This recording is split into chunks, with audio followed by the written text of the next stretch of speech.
Dobrý deň, moje meno je Andrej Lisický a dnes si predstavíme novinku na slovenskom a českom trhu a jedná sa o Xiaomi Mi 4. Môžeme si pozrieť krabičku, viac menej je to ten ideál, alebo teda ten štandard, ktorý tu Xiaomi viac menej má všetky telefóny podobne balené. Na zadnej strane sú nejaké informácie, že sa v zariadení nachádza treba 3 GB pamäte, 16 GB priestoru. Táto verzia, ktorú ja osobne testujem, je 16 GB, predáva sa aj 64 GB. Ďalej je tam procesor Snapdragon taktovaný na frekvenciu 2,5 GHz. Ďalej Full HD display s rozlíšením 1920x1080. V zariadení sa nám nachádza 3000 mAh batéria. Štandardne je v telefóne Android 2.2. Môžeme sa pozrieť, čo sa nám nachádza v krabičke. Už tretia generácia mala problém podobného rázu, že tá krabička išla pomerne dosť ťažko otvoriť. Samotné zariadenie, to si dáme na chvíľu na bok.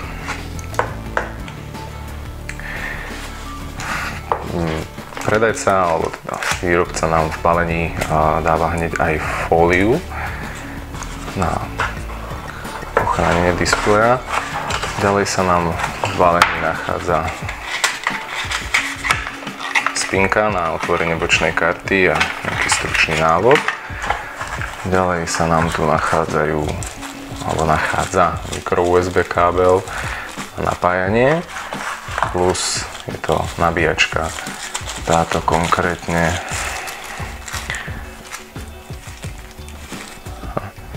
je 5V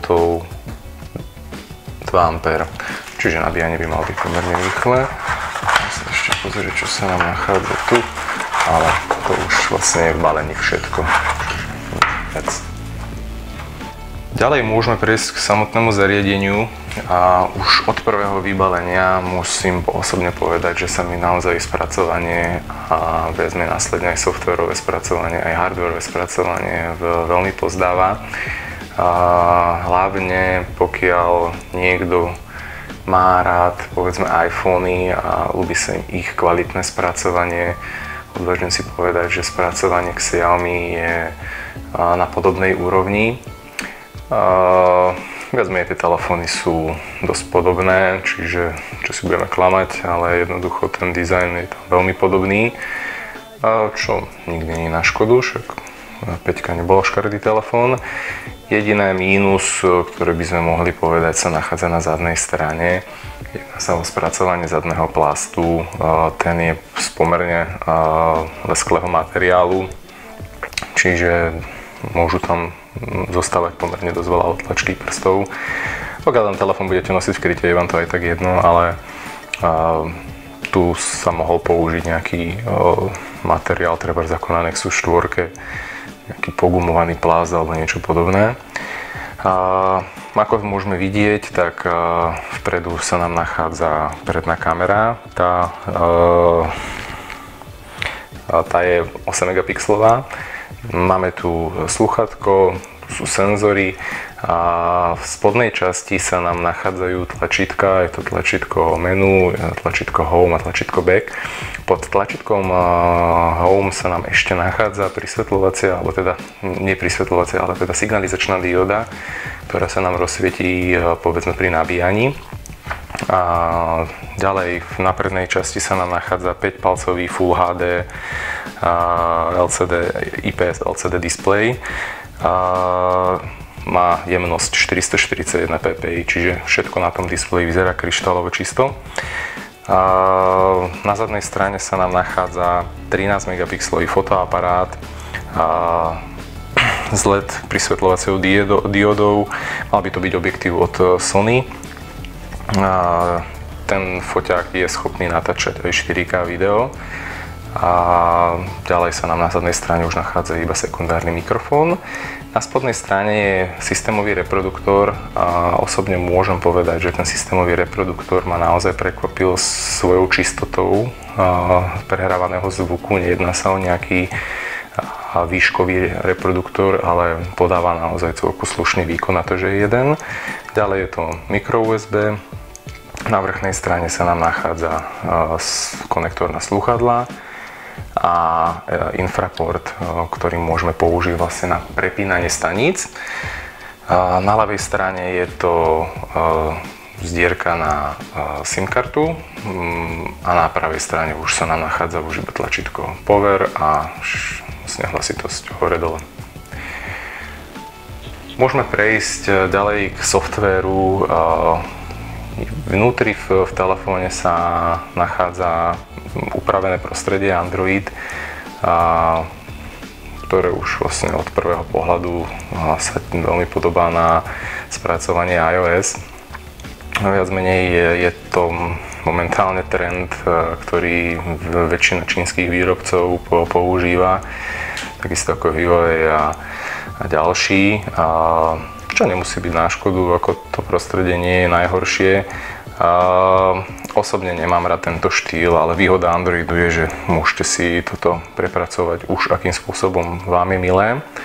Čiže úvodná obrazovka je vlastne podobne vyzerajúca, nemáte žiadne menu tlačítko, čiže všetky aplikácie, ktoré dávate, sa vám pridávajú na plochu, čiže ste nútení si to nejakým spôsobom ukladať, inak by ste skončili za chvíľku s plnou plochou, čiže môžete si radiť tieto aplikácie do takýchto podadresárov, ktoré si môžete následne aj nazvať ako chcete.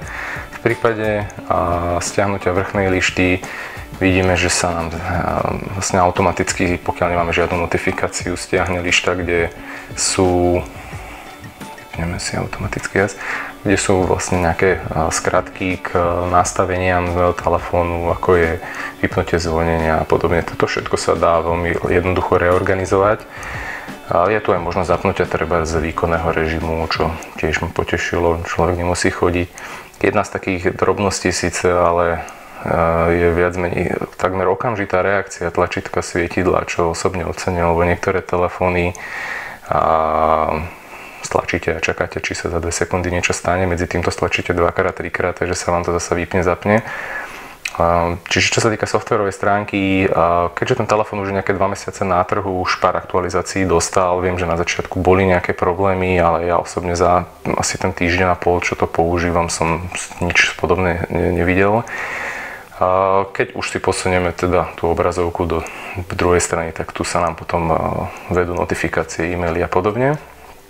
Ako celkový dizajn aj tej vrchnej lišty, aj vlastne celého toho zariadenia je veľmi pekne spracovaný a dokonca až natoľko, že som rozmýšľal, že by som aj tak na tento telefón prešiel, lebo už v základe je tu väčšina funkcií, ktoré ja osobne používam.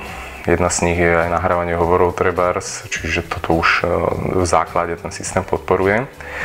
Keď si pozrieme nejaké ďalšie nastavenia, ktoré sú v telefóne dostupné, tak je tu tých funkcií naozaj veľa a vlastne výhoda tohto UI prostredia je v tom, že dá sa naozaj celku dostatočne modifikovať a tých nastavení je tu pomerne veľa, niektoré sú pomerne dosť zahrabané, čiže naozaj to prispôsobenie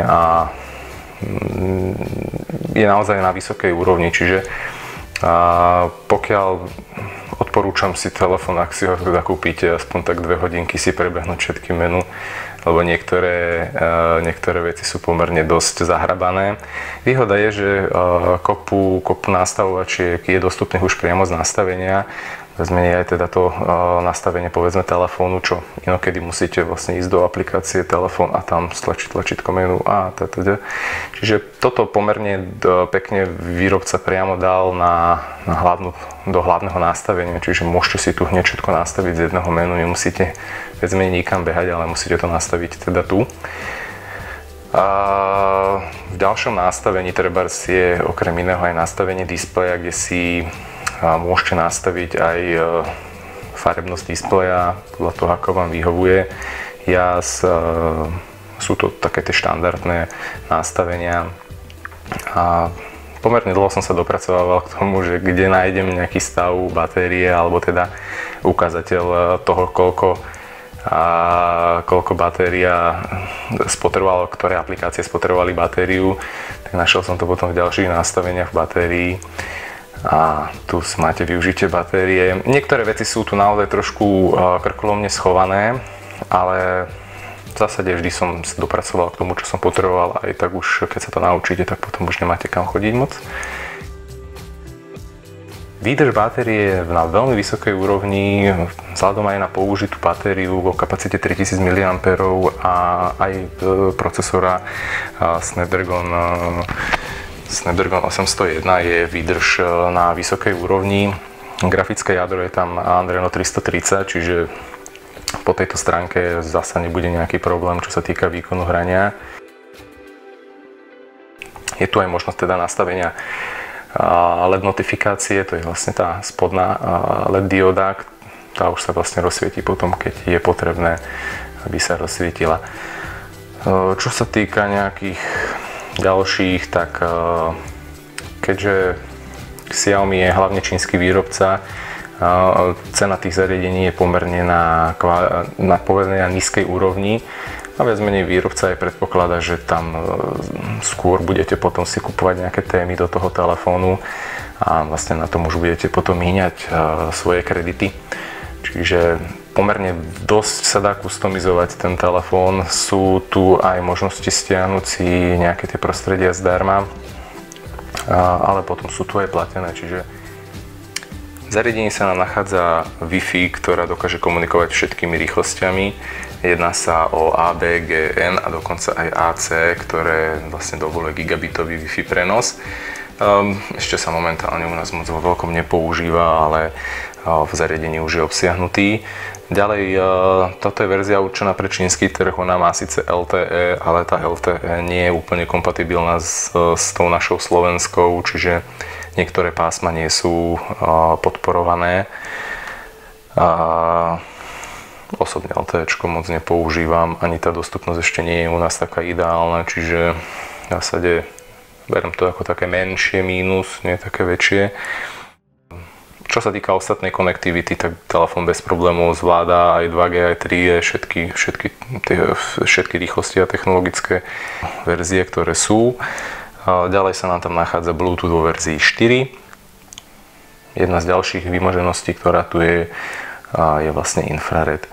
Môžeme sa aj pri tom zastaviť, vlastne dostanete aj aplikáciu na ovládanie, kde si môžete už potom nakonfigurovať nejaké konkrétne zariadenie, čiže môžete si vybrať jeden z viacerých výrobcov, trebárs televízoru. Ono postupne tie značky tu naskáču.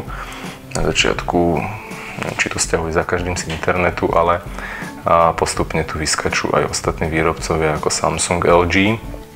Čiže tak postupne si viete pridať zariadenia, môžete ovládať vlastne pomocou telefónu, nemusíte mať diaľkové ovládanie. A ďalej sa v zariadení nachádza niekedy už teraz výrobcami opomínané rádio, čo trebárs ľudia ako moja manželka veľmi využívajú, aj veľmi vítajú. Dokonca